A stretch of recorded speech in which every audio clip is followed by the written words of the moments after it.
আসসালামু আলাইকুম। যে যেখান থেকে আমাদের এই লাইভে অংশগ্রহণ করেছেন, আশা করি সৃষ্টিকর্তার অশেষ রহমতে ভালো আছেন এবং সুস্থ আছেন। দেশের সর্ববৃহৎ অনলাইন প্ল্যাটফর্ম এক্সিস মেডিকেল স্কুলের পক্ষ থেকে সবাইকে জানাই স্বাগত। বর্তমানে এই করোনার সময়ও এক্সিস মেডিকেল স্কুল তার কার্যক্রম অব্যাহত রেখেছে। প্রতিনিয়তই এক্সিস মেডিকেল স্কুল আয়োজন করে চলেছে অনলাইন ক্লাসেস। তারই ধারাবাহিকতায় আজকে আমাদের এই ক্লাসে আমাদের সাথে আছেন doctor Al Mamun sir, assistant professor nephrology sir, কর্মরত আছেন শহীদ সোহরাওয়ার্দী মেডিকেল কলেজ এবং হসপিটালে। আজকে আমাদের এই লাইভ লেকচার ক্লাসের বিষয় রেনাল টিউবারকুলোসিস। পুরো সেশন জুড়ে আমি আপনাদের সাথে থাকবো Humaira Islam, Zainul Haque Sikdar women's medical college and hospital final year. যদি আপনাদের কোনো প্রশ্ন থাকে আপনারা আমরা উত্তর দেওয়ার চেষ্টা করব। চলুন আর দেরি না করে চলে যাই আমরা স্যারের কাছে। স্যার আসসালামু আলাইকুম, কেমন আছেন? জি হ্যাঁ, আলহামদুলিল্লাহ ভালো আছি। তো আমি শুরু করছি। আমার আজকের টপিকটা হচ্ছে যে রেনাল টিউবারকুলোসিস। আমার ইন্ট্রোডাকশন অলরেডি দেওয়া হয়ে গিয়েছে। আমরা সবাই সাধারণত যে পালমোনারি টিউবারকুলোসিস নিয়েই বেশি জানি, বা এটা একাডেমিক্যালিও এটা বেশি ইম্পর্টেন্ট দেন আদার এক্সট্রা পালমোনারি টিউবারকুলোসিস। কিন্তু তারপরেও আমাদের যেহেতু চিকিৎসা পেশেন্টকে চিকিৎসা করতে হবে, তো অন্যান্য সিস্টেমিক আদার অর্গান ইনভলভমেন্ট হয় টিউবারকুলার বেসিলাই দিয়ে, এবং তাদের ম্যানিফেস্টেশন, ক্লিনিক্যাল প্রেজেন্টেশন, প্যাথোজেনেসিস এবং ট্রিটমেন্ট প্ল্যান, এগুলো আমাদের জানতে হবে। সুতরাং রেনাল টিউবারকুলোসিস একটা এক্সট্রা পালমোনারি টিউবারকুলোসিস এবং এটাকে নেগলেক্ট করা যাবে না। তো first introduction, Bangladesh is one of the 30 high TB burden countries and accounts for 3.6% of global total. The estimated incidence of TB per 1 lakh is 221 in Bangladesh, and mortality rate of 24 per 1 lakh population, and approximately 80% of all TB cases in Bangladesh are pulmonary tuberculosis.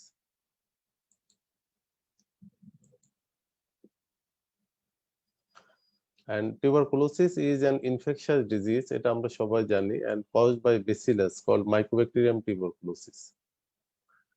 এটা বডিতে enter করে by inhalation through the lungs and spread to other parts of the body via blood stream, lymphatic system, and through direct extension to other organs. And pulmonary tuberculosis is the most common form of TB and occurs in about 80% of cases. Extrapulmonary tuberculosis can affect any part of the body other than lungs. What is TB disease? TB infection and TB disease কিন্তু difference আছে, সেজন্য আমি একটু TB ডিজিজটা নিয়ে একটু বলবো। TB disease means TB infection plus presence of sign symptom of tuberculosis. Around 10% of people infected with TB bacilli may progress to TB disease in their lifetime, but around 5% of the infected people develop TB disease within months or years, and the remaining of their old age, that is known as reactivation of the disease.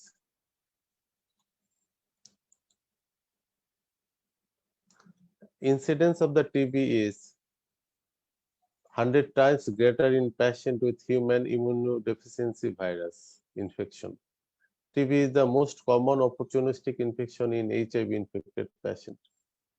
TB also more common in patient with chronic kidney disease, especially when associated with anatomic abnormalities of or immunosuppression. Genitourinary tuberculosis occurs in about 5% of active TB cases in the non-HIV infected population. It is almost always secondary to the symptomatic or asymptomatic primary lesion in the lung. Renal involvement may occur as a complication of miliary tuberculosis. অর্থাৎ যে আমরা যে renal টিউবারকুলোসিসটা আজকে topic যেটা, যে এটা always secondary, এটা কিন্তু প্রাইমারি টিবি ইনফেকশন না। প্রাইমারি টিবি ইনফেকশন মূলত লাং এ হয়, হ্যাঁ, স্কিনে হয়, লিম্ফ নোডে হয়। তো TB in the kidney or genitourinary TB always secondary. এবং এটা প্রাইমারি টিবি লিশনটা এটা সিম্পটোমেটিকও থাকতে পারে, আবার এসিম্পটোমেটিকও থাকতে পারে, হ্যাঁ।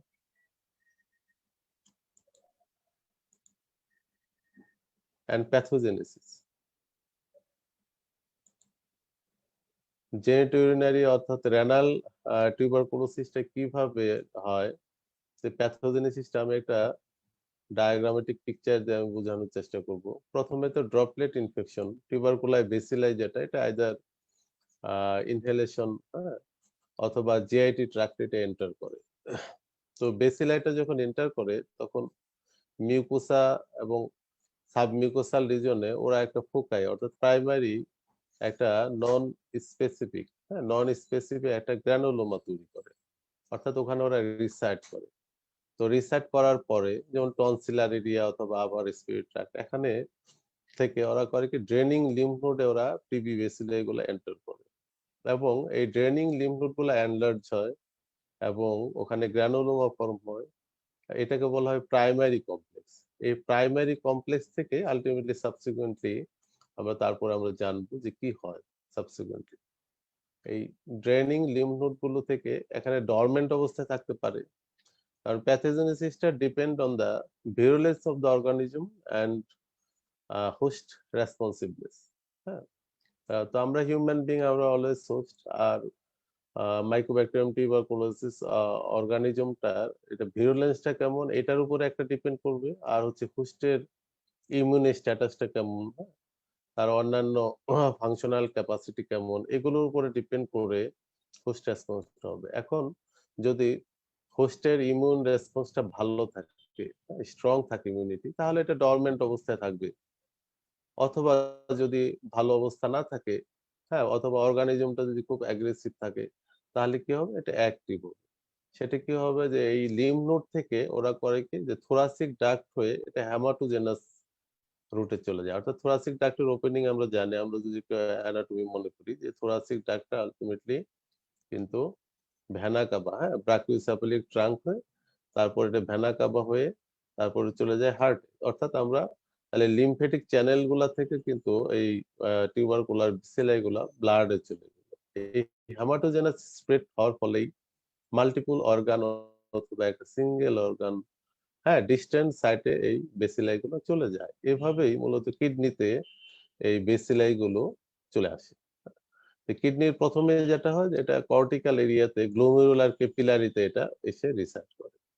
তো এখানে আবার যেটা হতে পারে গ্রানুলোমা ফর্ম হয়ে ডরমেন্ট অবস্থায় থাকতে পারে, হ্যাঁ, আবার অ্যাক্টিভ ফর্মও হতে পারে। তো ডরমেন্ট অবস্থায় থাকলে আমরা কোনো কিছুই বুঝবো না, এটা কোনো ফিচার থাকবে না, হ্যাঁ, কোনো ফাইন্ডিং থাকবে না, জাস্ট একটা গ্রানুলোমা হয়ে কিডনিতে রিসার্চ করে গেল ইয়ার্স, হ্যাঁ, মান্থস টু ইয়ার্স। কিন্তু এটা যদি অ্যাক্টিভ থাকে, এই বেসিলাই গুলো তারপর কি হয়, অনেক সময় দেখা যায় গ্রানুলোমা থেকে রাপচার হয়ে চলে যায় প্রক্সিমাল কনভলিউটেড টিউবুলে। এই প্রক্সিমাল কনভলিউটেড টিউবুল থেকে এটা আস্তে আস্তে টিউবুল, আমরা তো জানি অ্যানাটমি, হ্যাঁ, নেফ্রনের অ্যানাটমি যদি একটু মনে করি আমরা, তো দেখা যায় এটা আলটিমেটলি লুপ অফ হেনলিতে গিয়ে এখানে মূলত ওদের multiplication site, preferable site for multiplication. কারণ এখানে ইমিউন রেসপন্সটা কম থাকে। ইমিউন রেসপন্স কম থাকার বেশ কিছু কারণ আছে। একটা হচ্ছে যে এখানে রিলেটিভলি পোর ব্লাড সাপ্লাই, হ্যাঁ, কর্টেক্স থেকে মেডুলাতে পোর ব্লাড সাপ্লাই। আর ২ নাম্বার হচ্ছে এখানে দেখা যায় যে ইউরিয়া কনসেন্ট্রেশনটা অনেক বেশি। ফলে ফেগোসাইটিক অ্যাক্টিভিটি অর্থাৎ ইমিউন রেসপন্সটা বা অর্থাৎ বেসিলাইকে এনগালফ করার ক্যাপাসিটি থাকে না। তো এখানে ওরা মাল্টিপ্লাই করে, মাল্টিপ্লাই করার পর এটা আলটিমেটলি এখানে আবার দেখা যায় যে অ্যাবসেস ফর্ম করে, হ্যাঁ, তারপরে আহ একটা সময় দেখা যায় এখান থেকে রাপচার হয়ে ওরা কালেক্টিং সিস্টেমে চলে যায়। আমাদের অ্যানাটমিটা একটু মনে রাখতে হবে যে কালেক্টিং সিস্টেমকে অর্থাৎ রেনাল পেলভিস থেকে তারপর ইউরেটার, ইউরেটার থেকে ব্লাডার, এইভাবে তাহলে ওরা আস্তে আস্তে স্প্রেড করে। এবং প্রত্যেকটা জায়গাতে ওরা প্যাথোলজি আছে তৈরি করে। যেমন পেপিলাতে এখানে ইনফরমেশন করে, হ্যাঁ? ইনফরমেশন করে, ইরোশন করে, নেক্রোসিস করে, হ্যাঁ? অর্থাৎ ডিস্টর্টেড করে, হ্যাঁ? ডাইলেটেশন করে। বিভিন্ন রকম অর্থাৎ আর্কিটেকচারটাকে নষ্ট করে দেয়। ইউরেটারে কি করে? ইউরেটারেও ইউরেটারাইটিস করে। ইউরেটারাইটিস হলে কি হবে? এখানে ইনফ্লামেশন হবে, এখানে ফাইব্রোসিস হবে, ন্যারোইং হয়ে যাবে। তাহলে ন্যারোইং হয়ে গেলে কি হবে? যে ইউরিন যেটা ইউরেটার দিয়ে পাস করতো সেটা পাস করতে পারবে না। ফলে দেখা যাবে কি হাইড্রোনেফ্রোটিক চেঞ্জ হবে। কিডনির প্রথমে পেলভিসটা ডাইলেটেড হবে। এই পেলভিসের প্রেশারটা ব্যাক প্রেশারের কারণে কিডনির উপর এটা প্রেশার পড়ে যাবে। তাহলে হাইড্রোনেফ্রোটিক চেঞ্জ হবে। হুম? Normal physiology of the kidney hamper হবে। তারপর কি ইউরিনারি ব্লাডারে কি করবে? এখানেও ইনফ্লামেশন করবে। সিস্টাইটিস করবে এবং interestingly whole wall of the bladder দেখা যায় ইনফ্লামড হয়, হ্যাঁ? প্যানসিস্টাইটিস বলে। তো আস্তে, আস্তে কি হবে? এখানে ইনফ্লামেশন, ইরোশন, ফাইব্রোসিস, আলসার এগুলো হয়ে একসময় ব্লাডারটা সিঙ্ক করে যাবে। ব্লাডারটা সিঙ্ক করে গেলে কি হবে? এটা দেখা যায় ক্যাপাসিটি অফ দা ইউরিন সেটা কমে যাবে, হ্যাঁ? ইউরিনারি ভলিউমের ক্যাপাসিটিটা কমে যাবে। এটা থিম্বল ব্লাডার বলে। এত ছোট হয়ে যায় ব্লাডারটা। তারপর ভেসিক ইউরেটারিক রিফ্লাক্স হয়। অর্থাৎ ইউরেটার যেখানে ওপেন করে ব্লাডারে সেখানে দেখা যায় যে ইনফ্লামেশন হয়। হ্যাঁ? এখানে একটা অনেক সময় একটা হোল ফর্ম হয়, ইরোশন হয়ে হোল হয়। এটাকে বলা হয় যে টেনিস ফুল, হ্যাঁ? গলফ ফুল, টেনিস না গলফ ফুল অ্যাপিয়ারেন্স। তো এই ধরনের প্যাথোলজি গুলা হইতেই থাকে। তারপরে ইউরেথ্রাতে এসেও প্রবলেম করে। এগুলো আমি আস্তে, আস্তে বলতে থাকবো। তো প্যাথোজেনেসিসটা মূলত বেসিক প্যাথোজেনেসিসটা এরকম যে ওরা আসলেও হেমাটোজেনাস স্প্রেড প্রাইমারি ইনফেকশন থেকে লিম্ফেটিক স্প্রেড এর মাধ্যমে লিম্ফেটিক চ্যানেলের মাধ্যমে এটা হেমাটোজেনাস স্প্রেড হবে। হেমাটোজেনাস হয়ে তারপরে কিডনি কর্টেক্স থেকে মেডুলাতে মাল্টিপ্লিকেশন, দেন রাপচার হয়ে তারপর ওরা চলে যাবে কালেক্টিং সিস্টেম গুলোতে। কালেক্টিং সিস্টেম কি? রেনাল, পেলভিস, ইউরেটার, হ্যাঁ?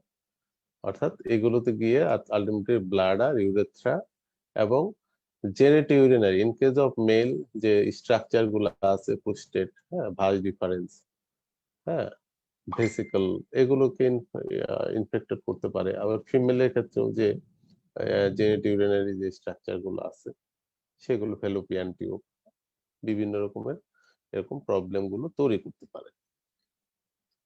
এটা ইন সামারি প্যাথোজেনেসিস এর সামারিটা এরকম।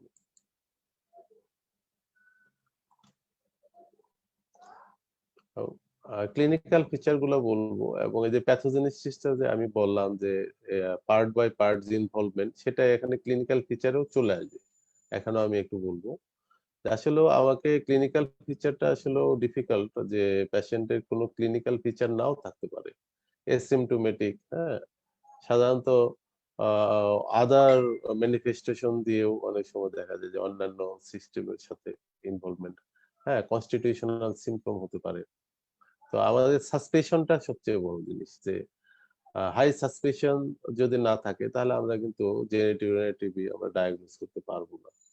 হুম? পেশেন্ট এইজ সাধারণত কমন এজ জেনিটোরিনারি বা renal TB 20 to 40 years age এবং মেল প্রিডমিনেন্ট দেখা যাচ্ছে 2:1। আমি যেটা বললাম যে এসিম্পটোমেটিক অবস্থায় থাকতে পারে। আবার আদার ডিসঅর্ডার যেমন কনস্টিটিউশনাল সিম্পটম, হ্যাঁ? ফিভার, ম্যালেজ, অ্যানোরেক্সিয়া, ওয়েট লস এরকম থাকতে পারে। আবার লোয়ার ইউরিনারি ট্র্যাক্ট সিম্পটম থাকতে পারে, হ্যাঁ? ব্লাডার এন্ড বিলো, হ্যাঁ? প্যাথোলজি হলে যেরকম সিম্পটম থাকে এগুলো আমি বলবো আস্তে, আস্তে। অ্যাবডোমিনাল কমপ্লেইনও থাকতে পারে, হ্যাঁ? পেইন, ম্যাস, হ্যাঁ? বিভিন্ন রকমের প্রবলেম, জেনিটালিয়া রিলেটেড প্রবলেম থাকতে পারে। সেগুলো আমি আস্তে, আস্তে বলবো।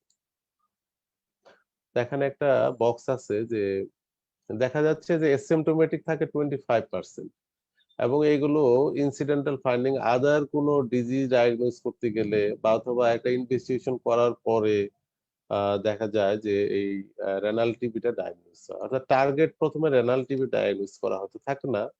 কিন্তু আদার দেন রেনাল টিবি অন্য কোনো রুটিন একটা টেস্ট করতে গিয়ে, হ্যাঁ? একটা আল্ট্রাসোনো বা দেখা গেল ইউরিন অ্যানালাইসিস এগুলো করতে গিয়ে দেখা গেল যে ইমেজিং আমরা রেনাল টিবিটা ডায়াগনোসিস করতে পারি।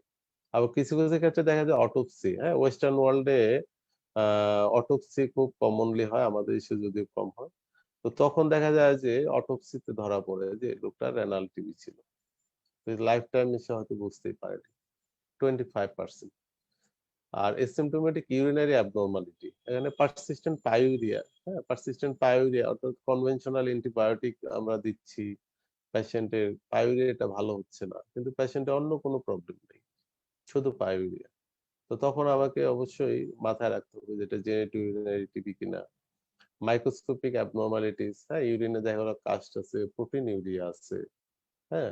হেমাচিউরিয়া, এগুলো থাকলে অবশ্যই আমাদের আদার দেন যদি আমরা কনভেনশনাল যে আমরা ডায়াগনোস গুলা করি সেগুলোর বাইরেও, তাহলে তখন আমাদের টিবির দিকে আমাদের চিন্তা করতে হবে। লোয়ার ইউরিনারি ট্র্যাক্ট সিম্পটম যেটা 40% কেসে পাওয়া যেতে পারে। ওই যে আমি আগেই বললাম যে পেশেন্টের ব্লাডার যেহেতু ইনভলভমেন্ট হয়, যেহেতু ইউরেথ্রা ইনভলভ হয়, সেক্ষেত্রে যে এই ধরনের যেমন ফ্রিকোয়েন্সি অর্থাৎ বারবার ইউরিনেশন হবে, urgency, dysuria, incontinence, nocturia, suprapubic pain, cystitis এর কারণেই হয় এগুলো। পেরিনিয়াল পেইন, এগুলো হতে পারে।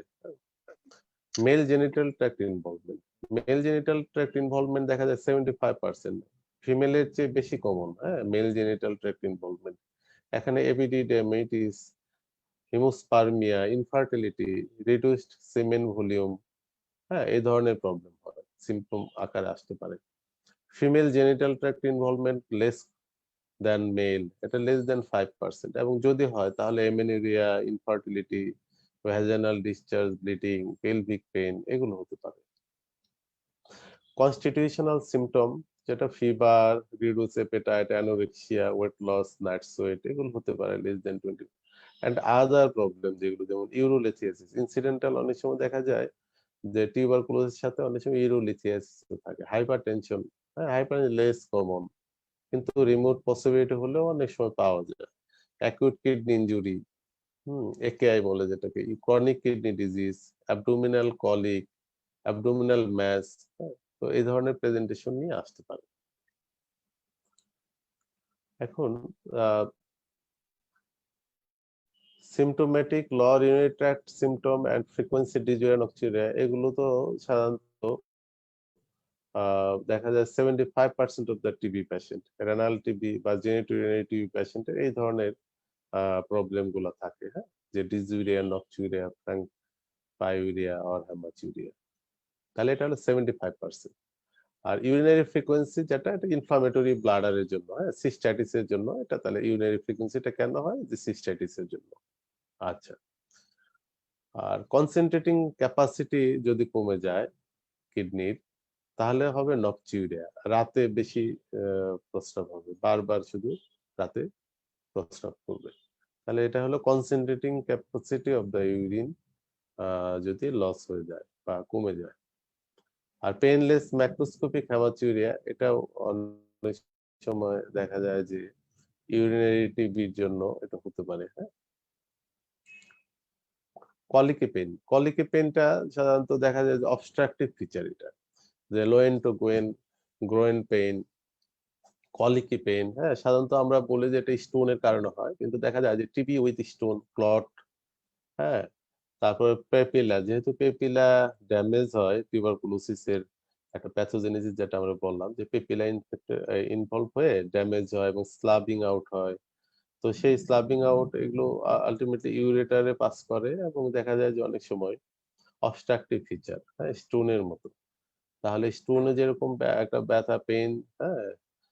কলিকে পেইন করে, এরকম স্লাবিং আউট পেপিলা, এগুলো সাধারণত দেখা যায় যে ওই পেইন করতে পারে।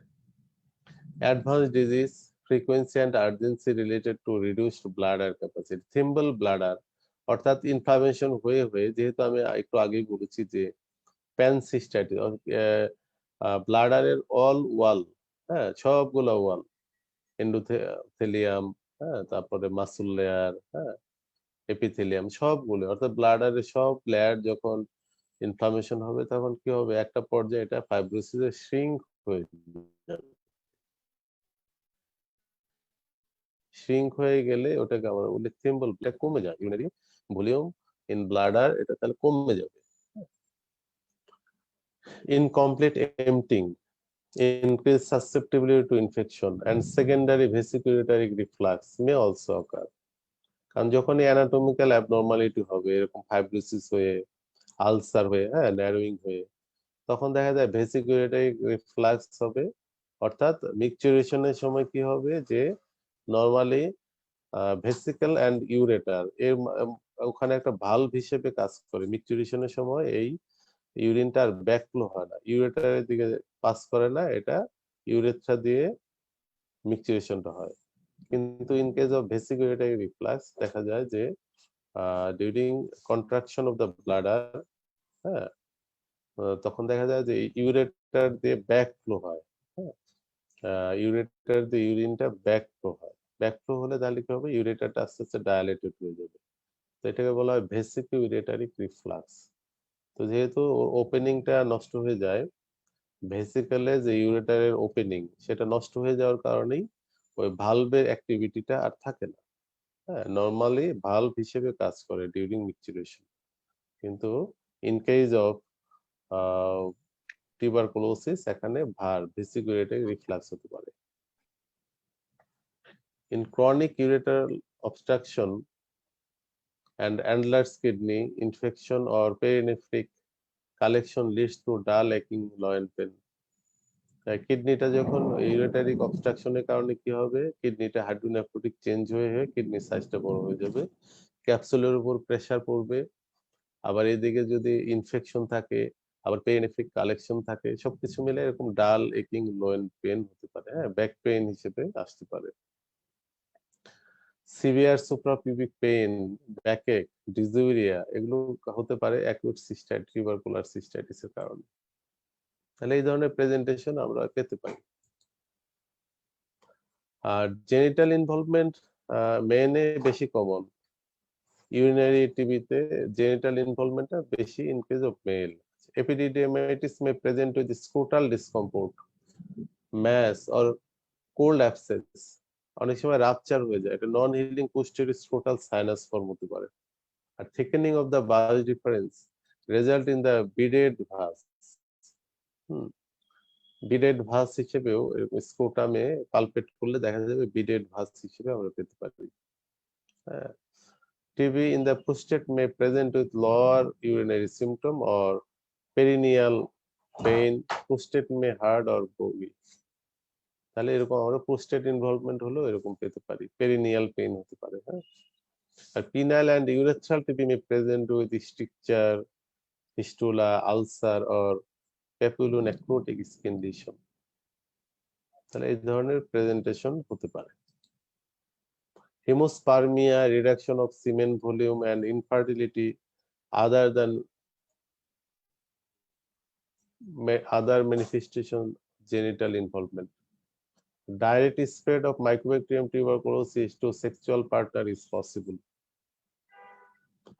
Only 5% of women with renal TB also have genital tuberculosis. তাহলে মেলে আমরা বলছি 75% চান্স থাকে ইনভলভমেন্টের, কিন্তু ফিমেল হলো অনলি 5%। এবং এই ম্যানিফেস্টেশন গুলো ওইরকমই, যে যেমন সালফিনজাইটিস হয়, হ্যাঁ, ফলে কি ইনফার্টিলিটি ডেভেলপ করে, তারপরে সেকেন্ডারি অ্যামোনেরিয়া ডেভেলপ করে, অনেক সময় ভ্যাজাইনাল ব্লিডিং, পেলভিক পেইন, হ্যাঁ, এগুলো সবই হয় ইনফ্লামেশনের কারণে। তাহলে ফিমেল জেনিটোরিনারি ফিচার গুলো এরকম হবে। এটা একটা ডায়াগ্রামেটিক পিকচার, যে বোঝার জন্য যে এটা কিডনির আউটার কর্টেক্স থাকে, ইনার মেডুলা থাকে, হ্যাঁ, তারপর এদিকে হলো ক্যালিক্স, মেজর মাইনর ক্যালিক্স, তারপর রেনাল পেলভিস, দেন ইউরেটার, দেন ব্লাডার, এটা ওপেনিং। তাহলে এখন আমরা যদি চিন্তা করি যে আসলে সাইড গুলো কি, কর্টেক্সে নরমালি একটা গ্রানুলোমা ফর্ম করে, এটা বছরের পর বছর এটা ডরমেন্ট অবস্থায় থাকতে পারে। আবার যখন এই গ্রানুলোমা থেকে দেখা যায় যে বেসিলাই গুলা শেডিং হয়ে প্রক্সিমাল টিউবুল দিয়ে যখন লুপ অফ হেনলিতে এসে মাল্টিপ্লাই করে, তখন দেখা মেডুলা ইনভলভ হয়ে মেডুলা থেকে আবার এটা রাপচার হয়ে এটা ক্যালিক্সে চলে আসে, অর্থাৎ কালেক্টিং সিস্টেমে। তো এখানে পাইও ক্যালিক্স হতে পারে, তারপরে এখানে কি বলছে, erosion ulceration of the papilla, হ্যাঁ, রেনাল পেপিলা গুলা ইরোশন, পেপিলারি নেক্রোসিস এখানে হতে পারে, হ্যাঁ, distortion of the renal pelvis, হ্যাঁ, পেপিলা, তারপরে ক্যালিক্স সবই এখানে হতে পারে, আলসারেশন হতে পারে। আর এই ইউরেটারে যেটা হয় যে এখানে ন্যারোয়িং হবে, মাল্টিপল সাইটে ন্যারোয়িং অফ দ্য ইউরেটার হতে পারে।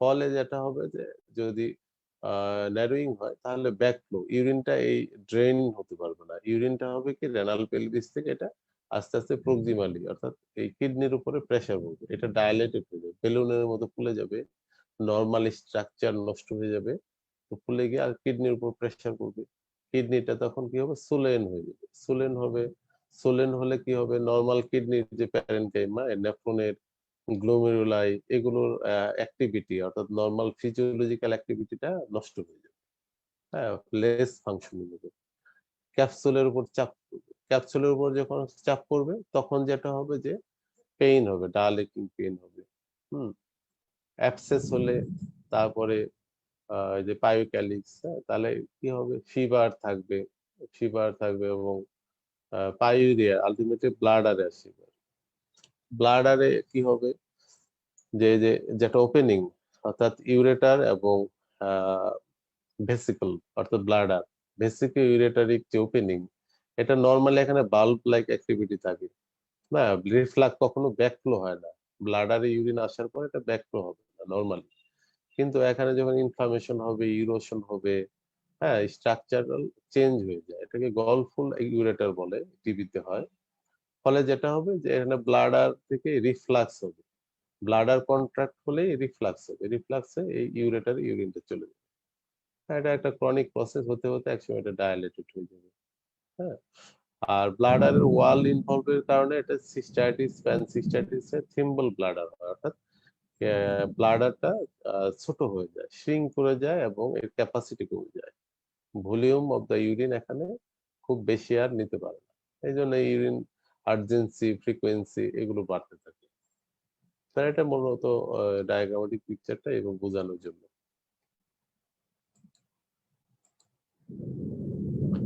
ডায়াগনোসিস, ডায়াগনোসিসটা আসলে খুব ডিফিকাল্ট, আমি আগেই বলছি যে ক্লিয়ার কাট বা সরাসরি কোনো ডায়াগনোসিস করা তো ডিফিকাল্ট এখানে, যে আমাকে আগে সাসপিশন থাকতে হবে যে পেশেন্টের হতে পারে, এই যে হতে পারে একটা যদি আমার মনে থাকে যে হ্যাঁ পেশেন্টের টিবি কিনা আমি একটু এক্সপ্লোর করি, তখনই আমি এটা ডায়াগনোসিস আসবো, কারণ ওই যে আমি আগে যে প্যাথোলজি বা যে অ্যাবনর্মালিটি গুলো বললাম, এই অ্যাবনর্মালিটি গুলো কিন্তু অন্যান্য কারণেও হতে পারে, হ্যাঁ, যে টিবির কারণে যে হচ্ছে কিন্তু অন্য কারণে যে হবে না এরকম না, এই জন্য আমাকে আগে মানে একটা সাসপিশন না থাকলে আমি ডায়াগনোস করতে পারবো না।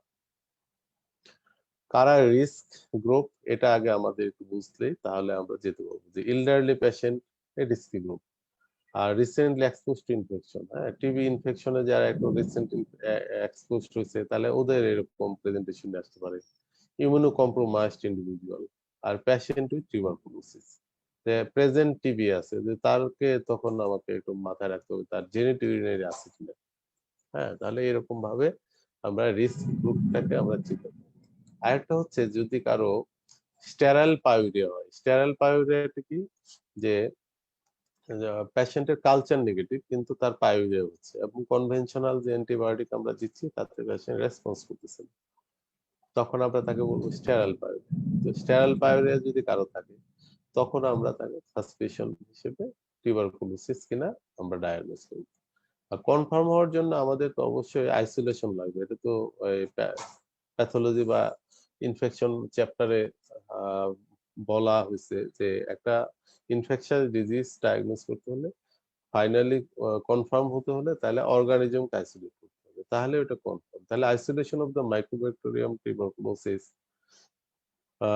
By urine culture is the definitive diagnostic test, কিন্তু এটা ড্রব্যাকটা হলো এটা হচ্ছে যে অনেক টাইম কনজিউমিং, দেখা যায় যে ফুল ভয়েডেড মর্নিং ইউরিন এটা 3 থেকে 5 দিন কনজিকিউটিভ ডেজ এগুলো নিতে হবে, এবং কালচার মিডিয়া আছে, হ্যাঁ, যে এগ বেসড লোয়েনস্টেন জেনসেন এবং আগার বেসড মিডল গ্রুপ, হ্যাঁ, 7, 8, 10, তাহলে এবং এই কালচারের রেজাল্ট আসছে 6 থেকে 12 সপ্তাহ লাগে, তাহলে অনেক টাইম কনজিউমিং, তবু আমাদের জানতে হবে, এটা একাডেমিক্যালি জানতে হবে যে একটা কালচার মিডিয়াতে কতদিন লাগে, 6 থেকে 12 সপ্তাহ।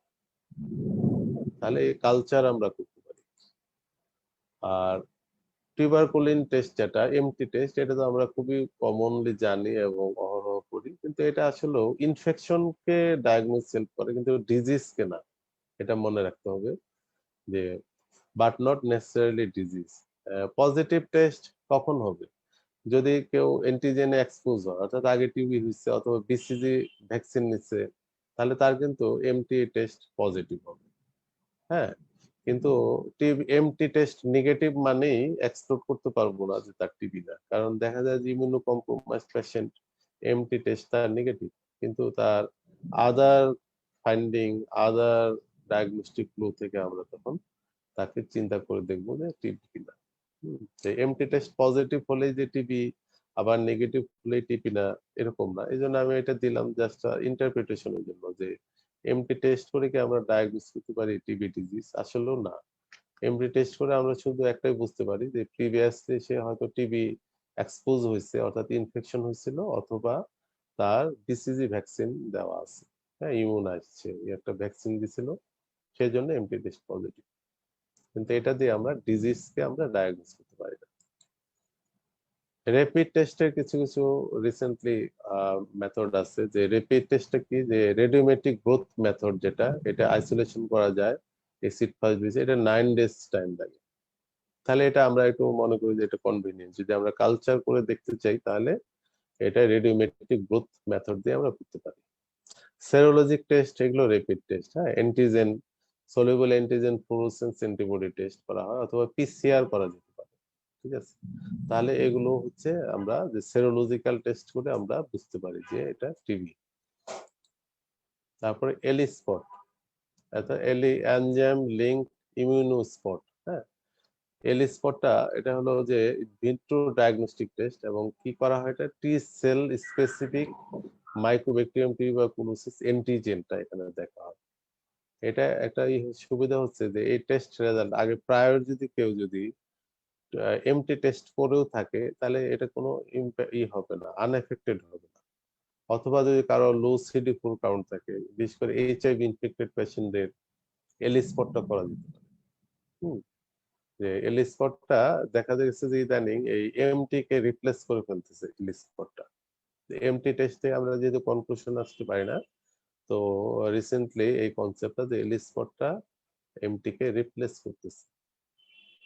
Another reliable and simple test using whole blood is based on the quantify the interferon gamma released assay. হ্যাঁ, তো ইগ্রা বলে সংক্ষেপে। এটা হলো এটাও একটা টেস্ট, সেরোলজিক্যাল টেস্ট। তো এখানে whole W, white W, white blood cell যেটা, ডাব্লিউবিসি যেটা, এখান থেকে আমরা এটা ডিটেক্ট করি ইন্টারফেরন গামা রিলিজড। হ্যাঁ, এটা দেখা যায় যে আমাদের হেল্প করে, যে mycobacterial antigen expose to some of the mycobacterial antigen, IGRA. হ্যাঁ, এগুলো কিন্তু আমাদের যে টেক্সট বুক এগুলোতে কিন্তু এগুলো আছে যে ইগ্রা টেস্ট করা হয়, এবং আমাদের দেশে এটা অ্যাভেলেবল। ইগ্রা,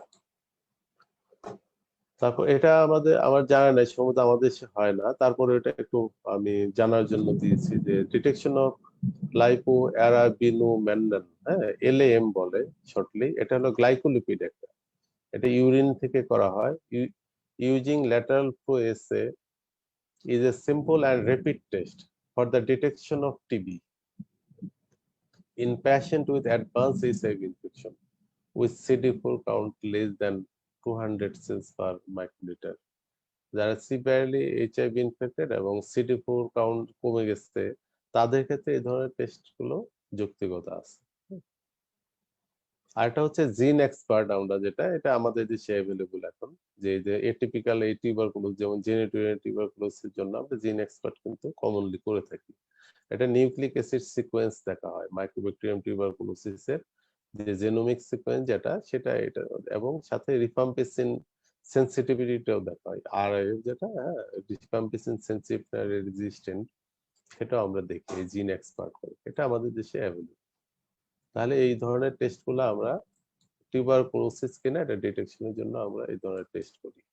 আর আমি এই টেস্টগুলো স্পেসিফিক ভাবে বললাম, তার মানে এই না যে আমরা ইউরিন আরএমই করব না, টোটাল কাউন্ট, ডিফারেনশিয়াল কাউন্ট এগুলো করব না, এক্স-রে টেস্ট করব না, আল্ট্রাসাউন্ড করব না, এগুলো কিন্তু আমরা সবই করব। আমি স্পেসিফিক্যালি এই টেস্টগুলোর উপর একটু হাইলাইটস করলাম, যে কারণ এগুলো ম্যাক্সিমামই আমাদের জানা নাই, এবং tuberculosis in the renal system বা জেনিটোরিনারি টিবি ডায়াগনোসিস যেহেতু ক্লিয়ার কাট না, এই জন্য এই ধরনের টেস্টগুলোর উপরে আমাদের ডিপেন্ড করতে হয়।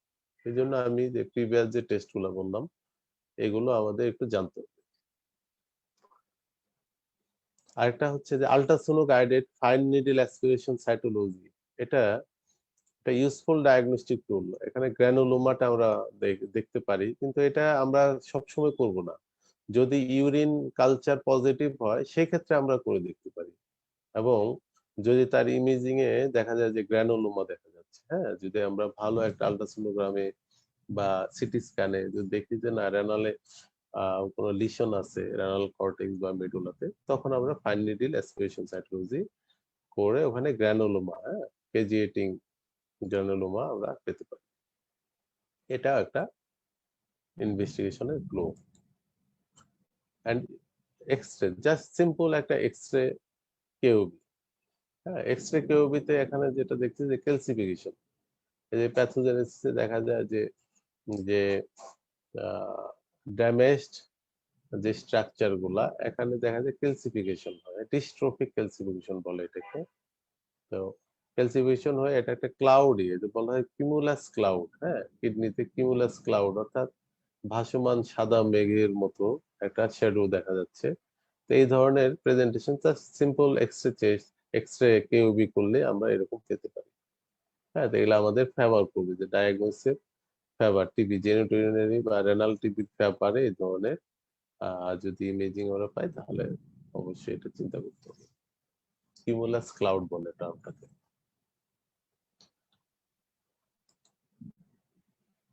Plane radiograph of the chest and spine এগুলো আমরা করব, কারণ রুটিনলি এগুলো করা উচিত যদি রেনাল টিবি আমরা পাই। আর হচ্ছে দেখা গেছে যে 60 to 70% পেশেন্টের দেখা যায় অ্যাক্টিভ অথবা হিল টিউবারকুলার লিশন পাওয়া যায়, তখন আমাদের আরো ফেভার এটা হবে, সুবিধা হবে। তারপর হচ্ছে যে ইন্টারভেনাস ইউরোগ্রাম, হ্যাঁ, এক্সক্রেটরি ইউরোগ্রাম যেটা, এগুলো আমরা করি যে, এবং এখানে দেখা যায় যে 70 to 90% দেখা যায় অ্যাবনরমালিটি পাওয়া যায়।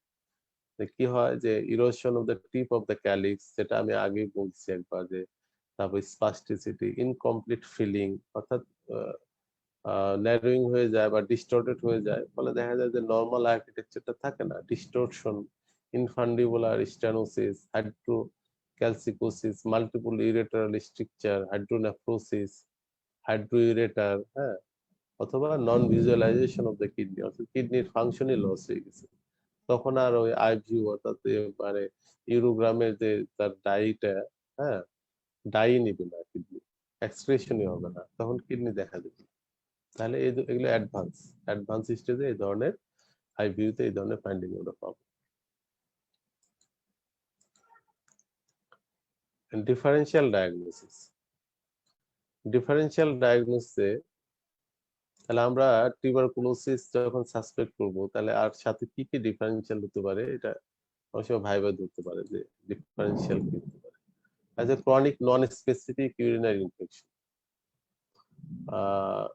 দেখা গেল তার এক অর্গানিজম দিয়ে হচ্ছে ইউরিনারি ইনফেকশন, হ্যাঁ, অ্যান্টিবায়োটিক দিচ্ছি ভালো হচ্ছে তো হচ্ছে না, আবার আরেকটা অর্গানিজম দিয়ে, এটা নন স্পেসিফিক ইউরিনারি ইনফেকশনের সাথে অনেক সময় ব্লাডার টিবি অর্থাৎ সিস্টাইটিস, হ্যাঁ, টিউবারকুলার সিস্টাইটিস হতে একটা ডিফারেন্সিয়াল হিসেবে আসতে পারে। আইজিএন নেফ্রোপ্যাথি, আইজিএন নেফ্রোপ্যাথি সাধারণত পেনলেস হেমাটোরিয়া হয়, টিউবারকুলোসিস অনেক সময় পেনলেস হেমাটোরিয়া হয়। তাহলে আইজিএন নেফ্রোপ্যাথি একটা আমরা ডিফারেন্সিয়াল হিসেবে রাখতে পারি। সিস্টোসোমিয়াসিস, এটাও পেনলেস হেমাটোরিয়া করে যেহেতু, তাহলে এটাও একটা আমরা মাথায় রাখতে পারি এন্ডেমিক এরিয়াগুলোতে। ইন্টারস্টিশিয়াল সিস্টাইটিস, যে lower urinary symptom similar to tubercular cystitis, অর্থাৎ ইন্টারস্টিশিয়াল সিস্টাইটিসে যেহেতু তার মিক্সুরেশন ফ্রিকোয়েন্সি হবে, আর্জেন্সি হবে, সুপ্রাপিউবিক পেইন, তাহলে এটা অনেক সময় মিলে যায়। তবে আমাদের টিউবারকুলোসিসের জন্য যে ডায়াগনস্টিক যে আমি টুলস গুলা বললাম সেগুলো তাহলে আমাদের আগাতে হবে। আর সাথে মাথায় রাখতে হবে যে এটা ইন্টারস্টিশিয়াল সিস্টাইটিস কিনা।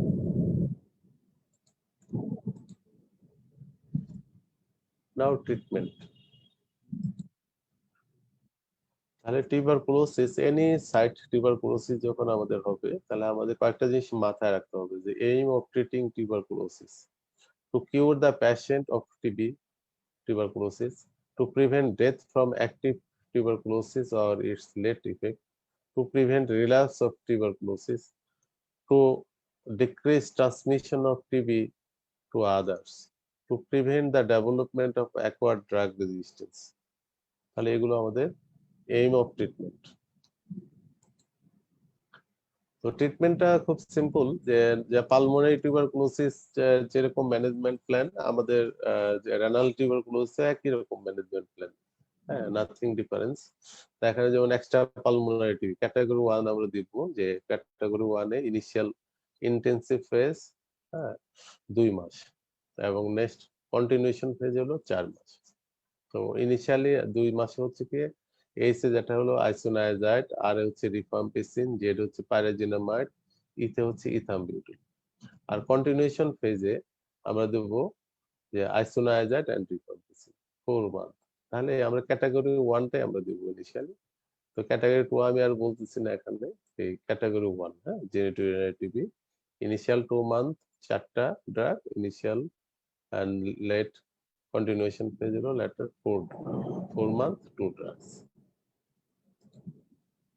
এখন ফিক্সড ডোজ কম্বিনেশনটা যে আইসোনায়াজাইড, রিফাম্পিসিন, হ্যাঁ, পাইরাজিনামাইড এন্ড ইথামবিউটিল। তাহলে 4FDC যেটা আমরা বলি, যে 4FDC মানে কি, যে ফিক্সড 4টা ড্রাগ, যে rifampicin 150 milligram, isoniazid 75 milligram, pyrazinamide 400 milligram and ethambutol 275 milligram. তাহলে 4FDC। এই ফিক্সড ডোজ কম্বিনেশন একটা সুবিধা হচ্ছে যে ড্রাগ মিস হওয়ার চান্স কম। 4টা ড্রাগ আলাদা আলাদা ভাবে খেতে গেলে অনেক সময় মিস হতে পারে, তাহলে পেশেন্ট কমপ্লায়েন্স কমে যাবে, সুপারভিশনে প্রবলেম হতে পারে। কারণ এটা হলো লম্বা দিনের চিকিৎসা, 4 মাস এবং 2 মাস, 6 মাসের চিকিৎসা অ্যাটলিস্ট।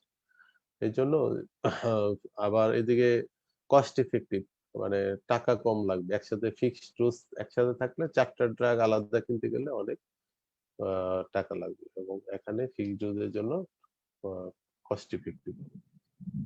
আরো অনেকগুলো সুবিধা আছে। তো ডোজ শিডিউল আছে, যে ওয়েটের উপরে বেস করে, যে এটা হলো প্রি ট্রিটমেন্ট ওয়েট, অর্থাৎ আমরা অবশ্যই একটা অ্যান্টিটিউবারকুলার ড্রাগ দেওয়ার আগে কিছু প্যারামিটার দেব, তার ওয়েটটা কেমন, তার অন্যান্য কোনো কোমরবিডিটি আছে কিনা, লিভার ডিজিজ আছে কিনা, রেনাল ডিজিজ আছে কিনা, ডায়াবেটিস আছে কিনা, হ্যাঁ, কোনো ড্রাগে অ্যালার্জি আছে কিনা, এই ধরনের হিস্ট্রি অবশ্যই আমাদের নিতে হবে। তো ওয়েটের উপরে বেস করে আমাদের ট্রিটমেন্ট শিডিউল করা আছে, যে 30 থেকে 37 কেজি যদি হয় তাহলে 2 drug, 4FDC initial 2 month 2 drug, and then continuation ফেজে 2 ড্রাগ, 2FDC হলো 2টা করে 4 মাস। 38 থেকে 54 3টা করে, ইনিশিয়াল 3 এন্ড কন্টিনিউশনও 3। 55 থেকে 70 4 ড্রাগ, অর্থাৎ বাড়তেছে 2 3 4, একটা একটা করে ড্রাগ বাড়তেছে। 70 কেজি পর্যন্ত আমরা ইন্টেনসিভ ফেজে 4টা ড্রাগ দেব, 4FDC 4টা ড্রাগ সকালে, এবং আমরা কন্টিনিউশন ফেজে দেব 4টা ড্রাগ 2FDC। মোর দ্যান 70 আমরা 5 ড্রাগ দেব। হ্যাঁ, এটা ন্যাশনাল গাইডলাইন এগুলো আছে।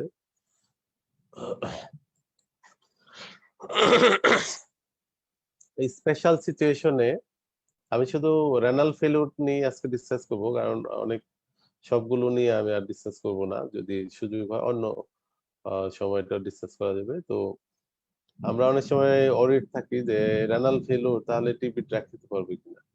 তো দেখা গেছে যে আইসোনায়াজাইড, রিফাম্পিসিন এন্ড পাইরাজিনামাইড এই ড্রাগ গুলো এগুলো biliary এক্সক্রিশন হয় এবং মেটাবোলাইজড হয় লিভারে, তাহলে এগুলো কিন্তু সেফ, এগুলো রেনাল ফেলিউরের পেশেন্টকে দেওয়া যাবে। These drugs can therefore be given in normal doses to patient with renal failure. আর patient with severe renal failure তাহলে অবশ্যই তাকে পাইরিডক্সিন দিতে হবে, কারণ হচ্ছে যে পাইরিডক্সিন যাতে নিউরাইটিস না হয়, হ্যাঁ, আইসোনায়াজাইড উইথ আইসোনায়াজাইড, হ্যাঁ, in order to prevent peripheral neuropathy, তাহলে অবশ্যই আমরা পাইরিডক্সিন দিব।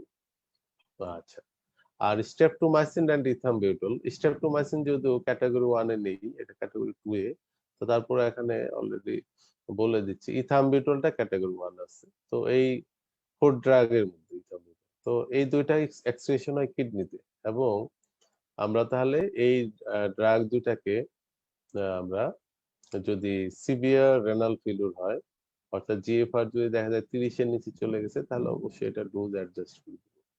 হ্যাঁ, নরমালি থাম্বিটলটা হচ্ছে যে 15 to 25 milligram per KG per day হিসেবে, কিন্তু এখানে আমরা ডোজটা কমাই দিতে পারি। যদি জিএফআর দেখা গেল তার পেশেন্টের 20 এর নিচে চলে গেছে, তখন আমরা এটাকে করতে পারি যে 7.5 থেকে 10 milligram per KG per day, অর্থাৎ ডোজটা আমি কমাই দেব। যদি জিএফআর আরো কমে যায়, 10 এর নিচে চলে আসে, তাহলে এটা আমি আরো কমে যায় 5 এর নিচে চলে যায়। হ্যাঁ, তাহলে এটা খেয়াল রাখতে হবে। অথবা এই থাম্পিটল আমরা বাদও রাখতে পারি। এই জন্য safest regime for patient with renal failure বলা হচ্ছে যে 2HRZ, অর্থাৎ ইনিশিয়াল ইন্টেন্সিভ ফেজে যেটা, এটা হলো যে পাইরাজিন, আইসোনাইজাইড, রিফাম্পিসিন এন্ড পাইরাজিন। এখানে কিন্তু আমরা ইথাম্বিউটলটাকে বাদ দিয়ে দিচ্ছি। এটা কিন্তু আমাদের ন্যাশনাল গাইডলাইনের, এবং দেন কন্টিনিউশন ফেজে শুধু আইসোনাইজাইড এন্ড রিফাম্পিসিন। তাহলে আমরা সেই ক্ষেত্রে যদি মনে করি যে ইথাম্বিটল প্রবলেম হতে পারে সিভিয়ার রেনাল ডিজিজ, তাহলে ইথাম্বিটলটা আমরা বাদ রাখতে পারি, এবং স্ট্রেপ্টোমাইসিনটাও আমরা ক্যাটাগরি 2 এ যদি যাই, তাহলে স্ট্রেপ্টোমাইসিনটাও আমরা বাদ রাখবো অথবা ডোজ রিডাকশন করব। এটা patient condition, renal function status সবকিছু মিলে আমাকে ডিসাইড করতে হবে।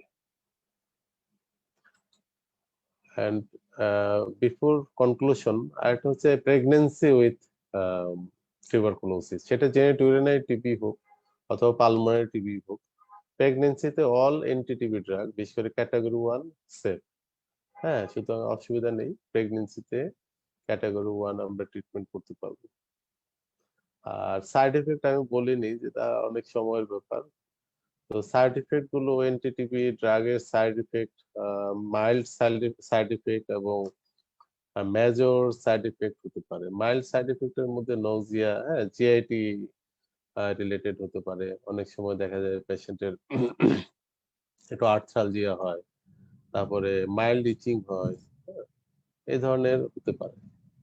কিন্তু মেজর সাইড ইফেক্ট তখনই আমরা বলবো, মাইল্ড সাইড ইফেক্টে রেড ইউরিন ড্রাগের কারণে, এটা পেশেন্টকে ওরিয়েন্টেড করে দিতে হবে যে আপনার প্রস্রাব লাল হতে পারে, ভয়ের কারণ নেই।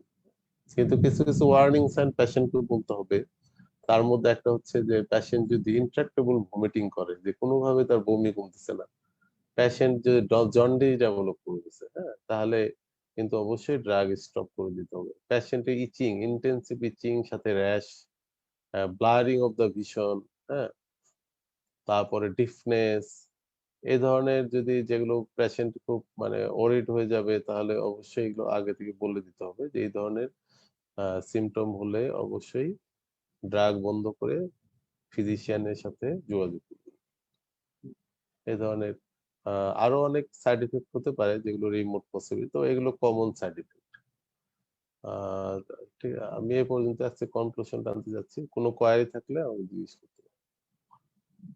Thank you. Sir, thank you sir.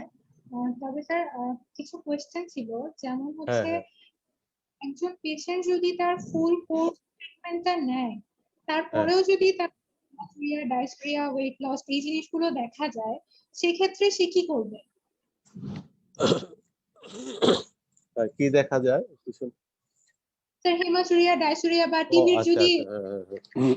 হুম, হ্যাঁ, পেশেন্টে ফুল ট্রিটমেন্ট নিল, এখন ফলো আপ অবশ্যই আমাদের করতে হবে।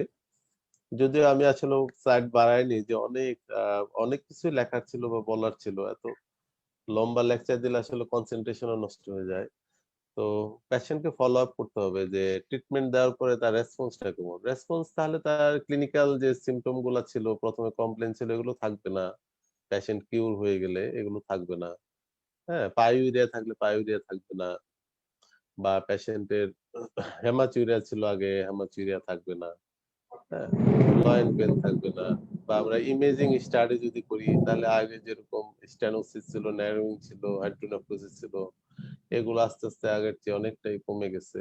তো এই ধরনের আম আ ইমপ্রুভমেন্ট এর এগুলো ফিচার, প্যারামিটার। হুম? আর ল্যাবরেটরিতে আমরা অবশ্যই কালচার ছাড়া তো বুঝতে পারবো না। ইউরিন কালচার করে আমরা বুঝবো যে তার কালচার নেগেটিভ কিনা। যে এটা ট্রিটমেন্ট কমপ্লিট হওয়ার পরে। তো এইভাবে আমরা প্যারামিটার গুলো বুঝি। এখন একটা পেশেন্ট টিউবারকুলোসিস বা জেনিটোরিনারি টিবি ডায়াগনোস ছিল, ট্রিটমেন্টও দিলাম। তারপরে আবার দেখা গেল যে তার আ হেমাচুরিয়া হচ্ছে অথবা পাইউরিয়া হচ্ছে। এই তো? তাহলে সেক্ষেত্রে আমাকে তাহলে যে আদার দ্যান টিবি কিনা এটাও আমরা একটু মাথায় রাখবো যে পেশেন্টকে তো আমরা ট্রিটমেন্ট দিচ্ছি। যে ইনিশিয়ালি আমরা তাকে আবার প্রয়োজনে আমরা আবার একটা কালচার করব। ইউরিন কনভেনশনাল যে কালচার, হ্যাঁ? যে কারণ দেখা গেছে যে জেনিটোরিনারি টিবিতে পেশেন্টের যে অ্যানাটমিক্যাল অ্যাবনরমালিটি গুলা হয় যে এই জেনিটাল এবং ইউরিনারি ট্র্যাক্টে যেকোনো anatomical abnormality always vulnerable to infection. Hmm? Bacterial infection এ ভালনারেবল থাকে। যে তার টিবি হয়তো ভালো হয়ে গেল। কিন্তু তার কিন্তু আ দেখা গেল যে আরেকটা ইনফেকশন তার হয়ে গেছে। তাহলে সেক্ষেত্রে আমরা নরমালি যে ব্যাকটেরিয়াল কালচার যদি পজিটিভ থাকে সেই হিসেবে আমরা ট্রিটমেন্ট করব। যদি দেখা গেল যে না এগুলো কিছু নাই, হ্যাঁ? তাহলে আমরা যে অন্যান্য যে কোনো অন্য কোনো অ্যাবনরমালিটি যেমন তার কোনো একটি স্টোন থাকতে পারে বা স্টেনোসিসটা ভালো হয় নাই, রয়ে গেছে, হ্যাঁ? তো এগুলোর দিকে আমরা খেয়াল করব। এবং অবশ্যই আমরা আ আ ইউরিন কালচার করব। ইউরিন কালচার করে যদি দেখি এবং সেনসিটিভিটি টেস্টও করব। সেটা হলো ফর মাইক্রোব্যাকটেরিয়াম টিউবারকুলোসিস। লাস্টে এটা হলো লাস্টে। যদি দেখা যায় যে তার কালচার আবার পজিটিভ আসছে এবং সেনসিটিভিটি অফ দ্যা ড্রাগ কি, কি আছে সেই হিসেবে আমরা তাইলে আবার সেকেন্ড টাইম তাকে অ্যান্টি টিউবারকুলার ট্রিটমেন্ট দিব। এটা হলো ইনিশিয়ালি আমরা কিন্তু যেহেতু টিবির কমপ্লিট করে ফেলছি ট্রিটমেন্ট, ইনিশিয়াল আমরা যে আদার দ্যান টিবি কিনা সেগুলো আমরা আগে এক্সক্লুড করার চেষ্টা করব। একটা স্টোন থাকতে পারে, পেশেন্টের একটা আলসার থাকতে পারে অথবা পেশেন্টের ব্যাকটেরিয়াল ইনফেকশন থাকতে পারে। হ্যাঁ? সেগুলোর কারণে অনেক সময় হ্যামার্জিরিয়া হয়। তো ওগুলো এক্সক্লুড করার পরে আমরা অবশ্যই ইউরিন মাইক্রোব্যাকটেরিয়াম টিউবারকুলোসিস কালচার করে এবং সেনসিটিভিটি করে যদি আমরা পাই পজিটিভ ফাইন্ডিং সেই হিসেবে সেনসিটিভিটি স্ট্যাটাস এর উপরে বেস করে আমরা তাকে আবার অ্যান্টি টিউবারকুলার ট্রিটমেন্ট দেব। এটা বেসিস করবে যে তার ডিপেন্ডিং অফ দ্যা কন্ডিশন, হ্যাঁ? কি, কি ড্রাগ এ তার সেনসিটিভ সেটার উপর বেস করে আমরা রেজিমটা ঠিক করব। Sir thank you sir. Sir আপনাকে অসংখ্য ধন্যবাদ স্যার, আপনি আপনার এত ব্যস্ত সময়ের মধ্যে থেকেও আমাদেরকে সময় দিয়েছেন। ক্লাসটা অনেক ইনফরমেটিভ ছিল, আমরা অনেক কিছু শিখতে পেরেছি আলহামদুলিল্লাহ। আশা রাখছি পরবর্তীতেও আমরা এভাবে আপনার ক্লাস করতে পারবো স্যার। স্যার আপনি অনুমতি দিলে আমরা ক্লাসটা শেষ করে ওকে, আচ্ছা। ওকে, থ্যাংক ইউ। থ্যাংক